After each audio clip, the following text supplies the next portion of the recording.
तो हमको जरा बताइए, आप मुख्यमंत्री के लिए आप लोग काहे परेशान हैं? ये मीडिया वाले मुख्यमंत्री के लिए काहे परेशान हैं? आप लोग तो जो एडवर्टाइजमेंट देता है, जो वो उसकी बात करते रहना है। ये आंतरिक मामले को भी आप लोग परेशान रहते हैं। ये हमारे नेता तय करेंगे। बीजेपी का मुख्यमंत्री कौन है? 40 ठो है। हम लोग में कोनो मार पीट का काट मार है क्या? यहाँ मांझी जी को परेशान कर रहा है, चिराग जी को लोग परेशान कर रहा है। यहाँ तो ये लोग सारे छोटे घटक को परेशान कर रहा है। बीजेपी के नेता कहते हैं कांग्रेस का औकात नहीं है। आज सुबह शाम माला जपते रहते हैं Rahul Gandhi, Rahul Gandhi, Rahul Gandhi. Shyam steel flexi strong TMT बार, ये स्ट्रॉन्ग के साथ फ्लेक्सिबल भी है। आपदा मुसीबत कोई भी आए, ये घर को अटूट बनाए। जब TMT फ्लेक्सी स्ट्रॉन्ग, तो घर रहे हमेशा के लिए स्ट्रॉन्ग। नीतीश के बगैर बीजेपी का यहाँ कोई हैसियत है? अस्तित्व तो मिट जाएगा। हाय रे बाप, शून्य पर चले जाएंगे बीजेपी। आज तक अकेले कितना सीट लाए? बिना कहीं घटक के बीजेपी जिंदा हुए हैं। सबसे पहले बाला साहब ठाकरे से बीजेपी पैदा हुआ। बाला साहब ठाकरे नहीं रहते तो बीजेपी की कोई हैसियत इस देश में होती क्या? आप हमको बताइए ना।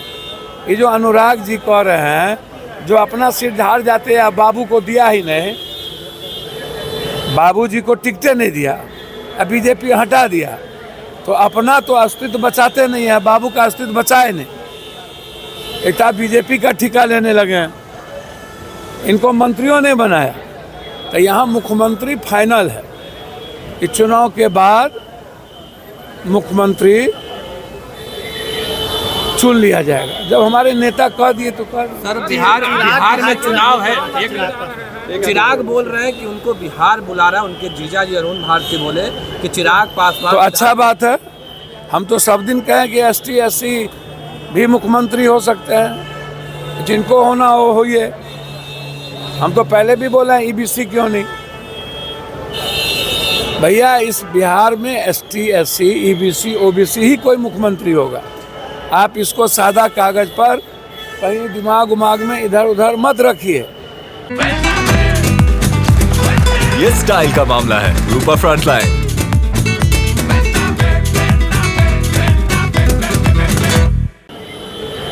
इसको आप समझिए। अब चिराग जी को तो हनुमान कह करके यूज किया, अब पूरा परिवार को तोड़ दिया। और बीजेपी के एजेंडा में ST SC है ही नहीं।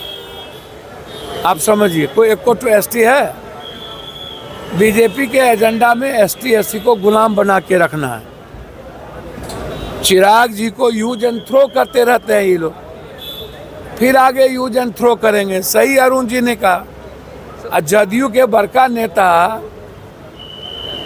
जो बीजेपी के साथ मिले हुए हैं, वो तो चिराग जी के पार्टी को देखना नहीं चाहते हैं। उन लोगों को तो प्रणाम नहीं करना चाहिए। ये बड़का जात का सम्मेलन करता है ये लोग। हम इतना परसेंट, तो मंगनी के चंदन घसो रघुनंदन। काम करिएगा नहीं, खाली जात हिंदू मियाँ करिएगा बिहार में। ऐसे लोग जो अपनी दुकान चलाने के लिए, ये 25 तक ये लोग हैं, फिर ये लोग बिल में चले जाएंगे। बिहार जात पात को तवज्जो नहीं देगी, हिंदू मुसलमान को तवज्जो। राष्ट्रपति शासन को लेके सुप्रीम कोर्ट में आज सुनवाई है। क्या है? सुप्रीम कोर्ट में आज सुनवाई है बंगाल में राष्ट्रपति शासन लगाने की। अच्छा, एक बात बताइए, ये बिना धंधा वाला सब आदमी कभी नागरिकता को लेके चला जाता है, ब्रिटिश नागरिकता को। राहुल जी, अब आप हमको बताइए, हाई कोर्ट सुप्रीम कोर्ट को गरिया रहे हैं ये लोग, कह रहे हैं कि चीफ जस्टिस इस देश को बांट देंगे। अब बताइए, बीजेपी वाला तो अब तो सुप्रीम कोर्ट को भी नहीं बकस रहा है। तो निशिकांत दुबे जो संपत्ति दलाली करके कमाया है, ये जो भर दिन दलाली करता है लोकसभा के भीतर बाहर, पूंजी, उसका संपत्ति जब्त करिए, जांच करिए। ये पैसा कहाँ से इतना आता है? इन लोगों को बाप के घर से ढेर जमीन था। इन लोगों का संपत्ति जब्त करिए। सुप्रीम कोर्ट को कह रहा है कि सीजीआई इस देश में दंगा पैदा करेगा? ऐसे लोगों को क्यों बख्शा जा रहा है? सुप्रीम कोर्ट को चैलेंज, ईडी को चैलेंज, सीबीआई को चैलेंज, अब राष्ट्रपति शासन। अरे बाप मेरे, किसी 10 आदमी के गलती से एक्शन गवर्नमेंट लेगी ना, लिया ना। 24 घंटा भैया से न जीती, वो कहावत है, मतलब सीधा नहीं लड़ो तो पीठ में खंजर भोंको।